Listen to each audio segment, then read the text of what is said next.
Assalamualaikum warahmatullahi wabarakatuh. Shalom, salam sejahtera untuk kita semua. Pemirsa, pada kesempatan siang ini, saya Romualdus Turuputra Marujanggo adalah dosen pada Prodi Ekonomi Pembangunan Fakultas Ekonomi dan Bisnis Universitas Usamus Merauke. Pada kesempatan siang hari ini pula, saya akan membuat video di mana merupakan salah satu tridharma perguruan tinggi, yakni bidang pendidikan, tepatnya bidang pengajaran. Adapun mata kuliah yang saya ampu pada Prodi Ekonomi Pembangunan, yakni makroekonomi.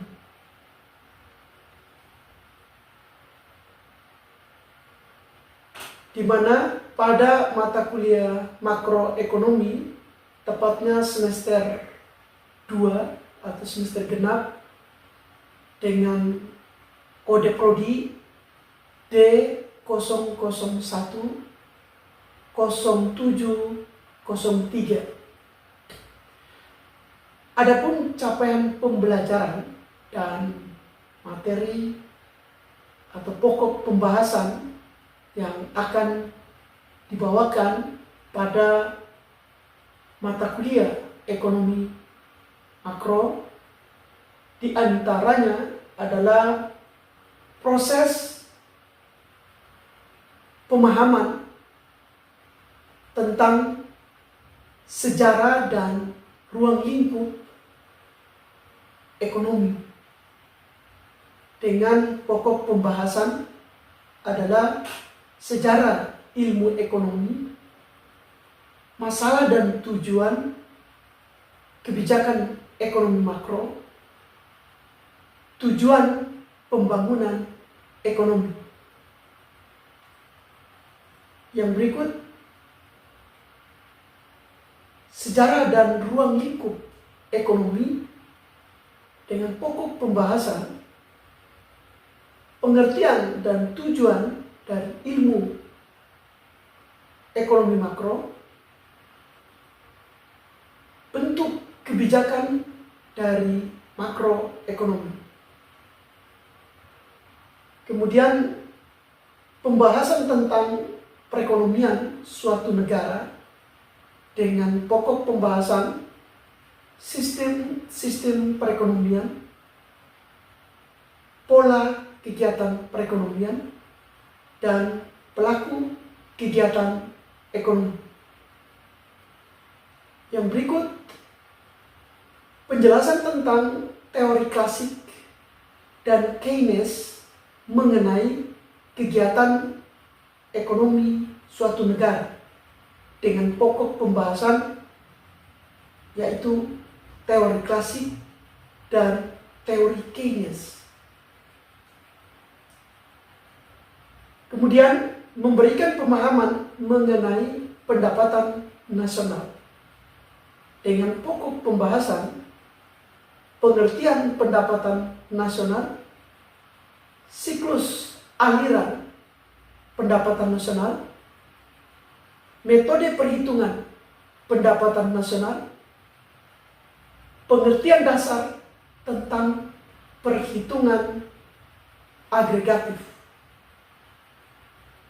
Yang berikut memberikan penjelasan tentang keseimbangan pendapatan nasional, perekonomian dua sektor, dengan pokok pembahasan siklus perekonomian tertutup dua sektor, perekonomian dua sektor dengan konsumsi, keseimbangan pendapatan nasional dua sektor, dan dampak perubahan konsumsi otonomus. Yang berikut memberikan pemahaman tentang perekonomian 3 sektor dengan pokok pembahasannya siklus perekonomian tertutup 3 sektor, pengaruh pajak terhadap pendapatan dan konsumsi, kemudian keseimbangan pendapatan nasional 3 sektor. Yang berikut penjelasan tentang kebijakan stabilitas dengan pokok atau temanya kebijakan moneter, pengertian kebijakan moneter, instrumen kebijakan moneter makro, di antaranya adalah kebijakan pelaksanaan perkuliahan dan ruang lingkup makro, kemudian memberikan pemahaman tentang penjelasan sejarah dan ruang lingkup mata kuliah dari ekonomi makro tersebut, kemudian menjelaskan tentang pola kegiatan ekonomi, sejarah ekonomi, dan kegiatan perekonomian suatu negara, mempelajari teori klasik dan Keynes mengenai kegiatan ekonomi di suatu negara, memberikan penjelasan tentang pendapatan nasional, kemudian memberikan penjelasan tentang keseimbangan pendapatan nasional pada perekonomian 2 sektor, memberikan penjelasan tentang perekonomian pada 3 sektor, kemudian menjelaskan tentang kebijakan stabilitas makroekonomi, kemudian memberikan penjelasan tentang pertumbuhan, inflasi, dan pengangguran, memberikan penjelasan lanjutan tentang apa itu dan dampak-dampak dari pengangguran itu sendiri, kemudian memberikan penjelasan tentang perdagangan dan keuangan internasional, dan yang berikutnya adalah lanjutan dari penjelasan tentang keuangan dan perdagangan internasional.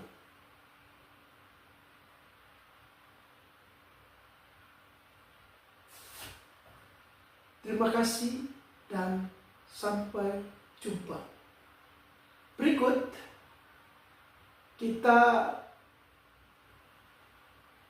menyaksikan video pembelajaran pada Tridharma perguruan tinggi, yakni bidang pendidikan, di mana bidang pendidikan ini pada bidang pengajaran. Berikut kita saksikan cuplikan video di bawah ini. Kita memulai dengan mata kuliah kita, mata kuliah ekonomi makro. Sebelum kita melakukan proses perkuliahan selama satu semester ke depan, kita perlu mengetahui rencana studi kita. Rencananya apa aja? Nanti bisa kita melihat dari RPS. Kita ada 16 pertemuan, di mana 2 dari 16 itu kita ada ujian tengah semester dan ujian akhir semester. Saya kurang paham, apakah di sini sudah ada ketua kelasnya? Ada ketua kelasnya mana? Kamu ketua kelasnya? Oke. Nanti dalam proses perkuliahan selama satu semester ke depan, tolong ketua kelas mengakomodir teman-temannya, dibikin satu grup, kemudian ada informasi dari dosen seperti apa, saya hanya fokusnya ke ketua kelas. Jadi kalau ada teman-teman di ruangan ini yang entah apa aja, memberi informasi tentang apa aja, nanti bisa disampaikan sama ketua kelas. Sehingga ruangan proses perkuliahan ini selama semester itu, satu semester, kita tidak mengalami banyak problem. Kamu ada izin, ada surat apa saja tentang perkuliahan disampaikan pada ketua kelas. Kemudian sebelum kita pada RPS, masuk pada RPS, di sesi akhir nanti kita ada absen. Saya sengaja di ruangan saya sengaja absen di akhir sesi pertemuan. Supaya apa? Kadang kita proses perkuliahan lagi berjalan, ada teman-teman yang mungkin baru memberikan informasi dan lain sebagainya. Tapi tidak apa-apa, karena ini baru awal. Nanti kita lihat seperti apa kesepakatan kita sebentar. Saya coba ke RPS, kita lihat.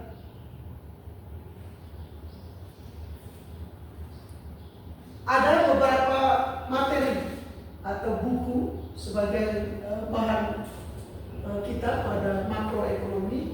Yang pertama ada Budiono, kemudian ada Kelana, ada Menkyu, kemudian Menkyu, kemudian ada Nanga M dan Sadono Sukirno. Tetapi saya mau menyampaikan bahwa untuk mata kuliah makro kita sepakat bahwa menggunakan Menkyu. Jadi itu edisi yang ke-6 terbitan dari Erlangga. Ada beberapa materi yang nanti kita coba siapkan. Yang pertama kita bahas tentang penjelasan dari ekonomi makro itu sendiri, kemudian sejarah dan ruang lingkup makro, kemudian tentang tujuan dan pembangunan ekonomi, sampai pada pertemuan yang ke-16 atau pertemuan yang ke-15 itu masih ada satu sesi di mana kita bahas tentang faktor yang menyebabkan terjadinya perdagangan luar negeri dan teori perdagangan internasional. Perlu kita ketahui bersama bahwa makro itu berbeda dengan ekonomi mikro. Kalau mikro itu kita belajar ekonomi secara fokusnya pada ruang lingkup ekonomi rumah tangga, kemudian ada neraca, ada pendapatan per kapita, ekonomi lebih kepada ruang lingkup kecil atau rumah tangga. Sementara kalau kita belajar tentang ekonomi makro, ini gambaran secara keseluruhan, di mana di dalamnya kita ada bahas tentang pengangguran, kita bahas tentang kemiskinan, kemudian kita bahas tentang neraca perdagangan yang fokusnya pada ruang lingkup secara global.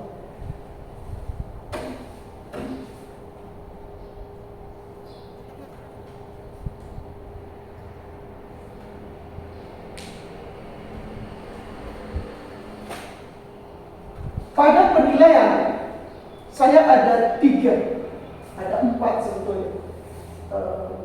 Sekali lagi yang pertama adalah kehadiran. Kehadiran ini saya memberi nilai 10%. Artinya kalau kehadiran mahasiswa tidak mencapai 10%, maka saya pikir itu penilaiannya pasti ada. Maka saya pikir itu penilaiannya pasti ada berbeda lagi. Kemudian ada tugas ini baik tugas individu maupun tugas kelompok, ini saya kasih dengan nilai atau poinnya sekitar 15%. Sementara UTS itu 25% dan 35% dari UAS.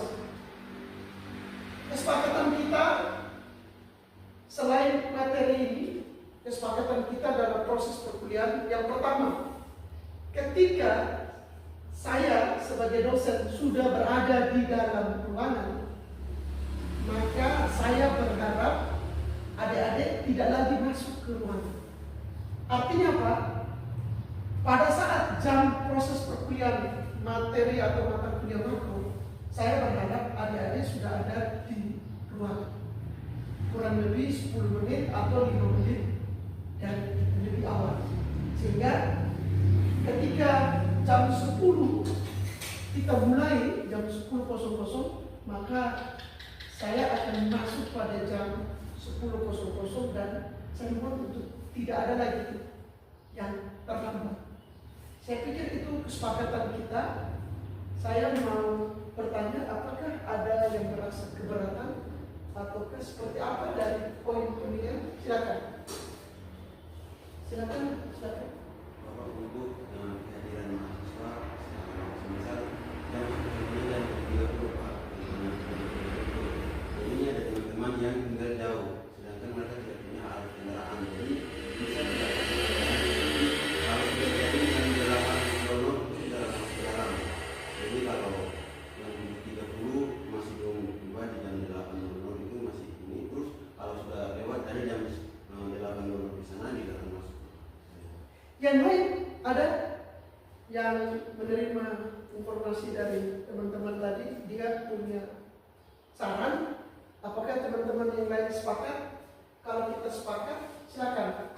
Tapi baik, terima kasih. Yang pasti adalah kita diberikan jadwal dari prodi, di mana Pak Sekretaris Jurusan sudah menyusun jadwal, dan kita di ekonomi pembangunan itu kita hanya 3 ruangan.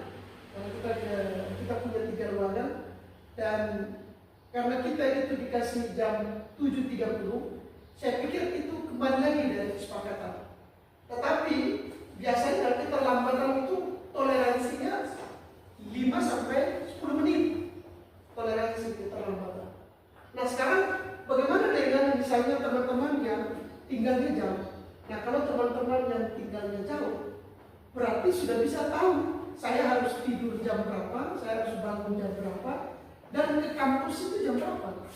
Jangan sampai misalnya 7.30 kita mulai proses perkuliahan, yang bersangkutan baru mulai keluar dari posnya atau rumahnya dari jam 7.30. Saya pikir itu sudah terlambat. Apalagi kalau mereka yang tidak punya angkot atau tidak punya kendaraan motor. Ini yang saya pikir. Tapi kita sudah lihat kesepakatan bersama juga di rapat pimpinan juga, kita sudah tahu bahwa memang kita dikasih fasilitas bis ya. Jadi kendaraan bis itu di kampus kita itu tolong teman-teman atau adik-adik lihat jadwal rute bisnya. Jangan sampai rute bisnya mulai jam 6 pagi, sementara kamu baru mulai muncul atau baru mulai keluar jam 7 pagi. Nah ini mohon dikoreksi. Kalau tidak salah jam 6 pagi, kemudian jam 12 dengan jam 5 sore. Itu rute bus yang disediakan dari universitas. Ada lagi yang mau tanya? Silakan. Atau merasa keberatan dengan tadi yang diajukan? Silakan, kami mungkin ada.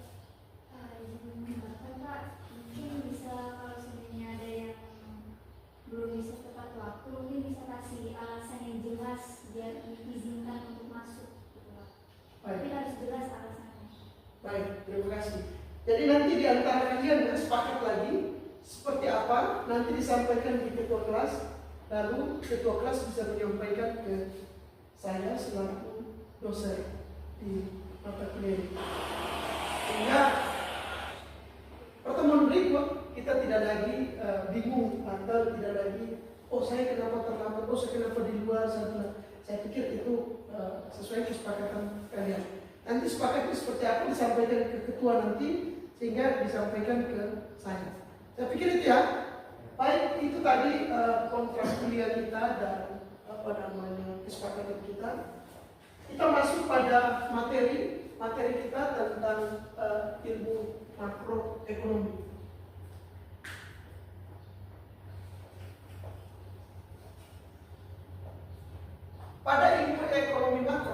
ini awalnya semua punya alasan berpikir yang kritis tentang isu-isu dari makroekonomi.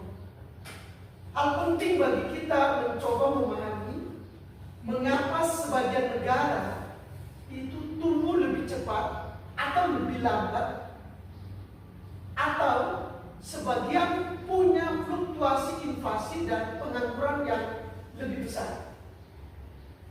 Keadaan makroekonomi mempengaruhi setiap orang dalam banyak hal, dalam memainkan peran penting, baik itu dalam politik sementara, juga mempengaruhi kebijakan publik dan kesejahteraan sosial. Tadi dari awal saya menyampaikan bahwa materi perkuliahan atau mata kuliah ekonomi makro itu gambarannya lebih luas. Jadi kita bahas, selain kita bahas tentang neraca perdagangan, kemudian kita bahas tentang inflasi, pengangguran, kita juga perlu membahas tentang bagaimana gejolak politik dan kesejahteraan pada tingkat dunia, tingkat nasional.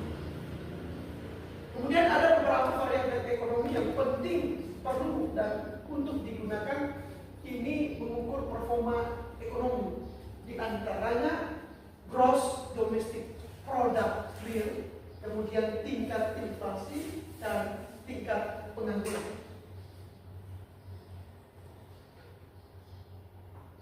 Kita diarahkan bagaimana ekonomi atau ahli ekonomi berpikir. Ini menggunakan model untuk memahami dalam ekonomi ada dua hal penting untuk membantu kita memahami dari baik itu variabel endogen maupun variabel eksogen. Variabel endogen adalah variabel yang dipengaruhi atau variabel yang ada di dalam. Kemudian variabel eksogen adalah variabel yang mempengaruhi. Misalnya, bagaimana mengukur tingkat kesejahteraan? Variabel yang mempengaruhi agar terciptanya tingkat kesejahteraan diantaranya dapat dipengaruhi lewat misalnya pendidikan, kesehatan, pengangguran, dan lain sebagainya.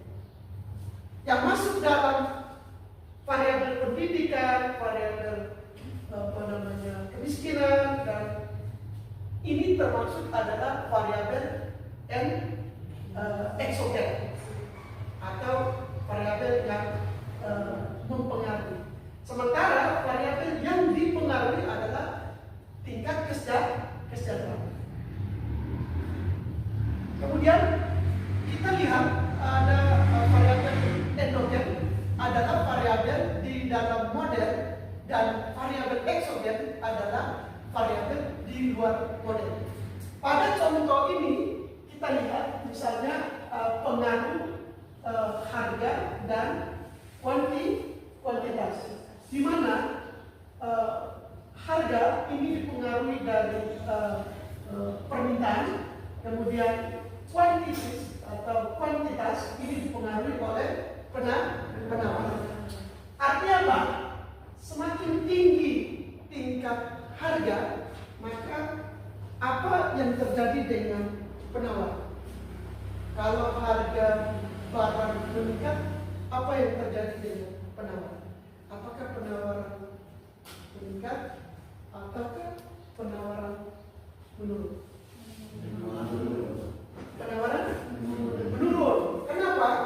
Karena harganya semakin meningkat, daya kemampuan atau daya belinya semakin berkurang. Begitu hal juga dengan ketika harga turun. Ketika harga turun, maka kuantitas atau permintaan akan meningkat. Maka perlu ada titik keseimbangan di mana antara harga barang dan kuantitas, baik itu penawaran dan permintaan, harus ada kesepakatan. Titik keseimbangan ini antara price dan quantity titik ini disebut equilibrium.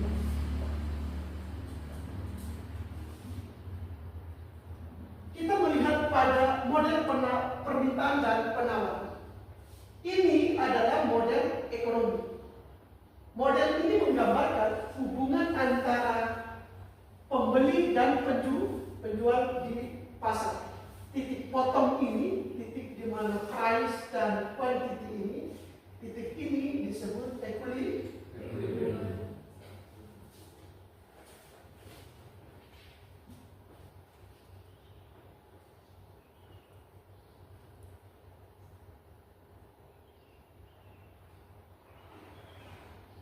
Pada kesempatan ini kita coba melihat dasar-dasar dari clearing pasar. Clearing pasar adalah proses penyesuaian di mana keputusan antara pemasok dan pencari barang dan jasa untuk mencapai apa? Equilibrium atau tingkat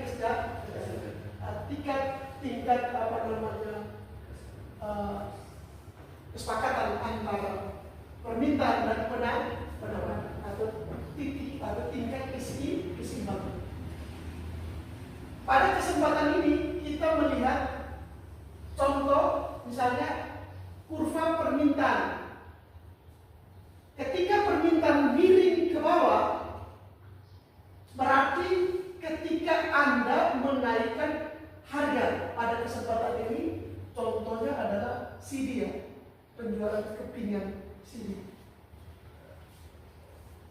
Ketika harga dinaikkan, ketika harga semulanya dari P kemudian meningkat menjadi P aksen atau penambahan akibat penambahan harga, maka titik penawaran atau penawaran suatu barang maka semakin berkurang. Ketika harga menjadi meningkat, maka kuantitas atau barang yang tadinya semula dari Q menjadi Q aksen. Harga menurun atau harga naik. Ketika barang peredarnya semakin banyak, apa yang terjadi dengan harga? Harganya turun. Kenapa? Barang mudah dijangkau. Tapi ketika peredaran barang sebaliknya, peredaran barangnya semakin sedikit, apa yang terjadi dengan harga? Maka terjadi kelangkaan. Sifat kelangkaan barang ini disebut bahasa ekonomi, ini disebut scarcity. Scarcity adalah kelangkaan barang.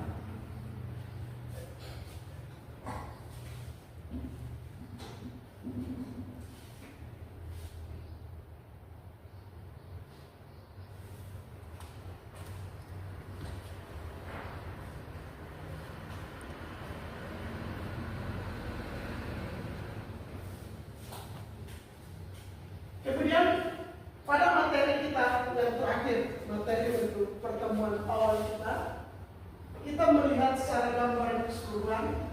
Sebelum jauh ke depan kita belajar lagi tentang makro, maka kita perlu juga mengetahui apa itu mikroekonomi. Nah, kalau mikroekonomi ini studi bagaimana rumah tangga atau perusahaan. Saya katakan yang awal tadi. Kemudian yang makro itu peristiwa-peristiwa ini terjadi interaksi di banyak di banyak atau di dalam suatu negara. Jadi per individu tadi dikumpulkan kemudian dihitung secara keseluruhan. Jadi variabelnya lebih ke variabel agregat atau jumlah variabel yang mendeskripsikan keputusan individu. Saya pikir itu sebagai pengantar kita. Sekarang kita coba masuk pada esensi. Untuk itu absen yang sudah ada di. Terima kasih untuk pertemuan kita pada kesempatan atau pada siang hari ini. Sekali lagi sebentar saya akan mendengar seperti apa kesepakatan dari ketua, sehingga ketua bisa berdiskusi dengan saya seperti apa proses perkuliahan kita selama 1 semester ke depan. Saya pikir itu. Terima kasih dan selamat siang. Siang.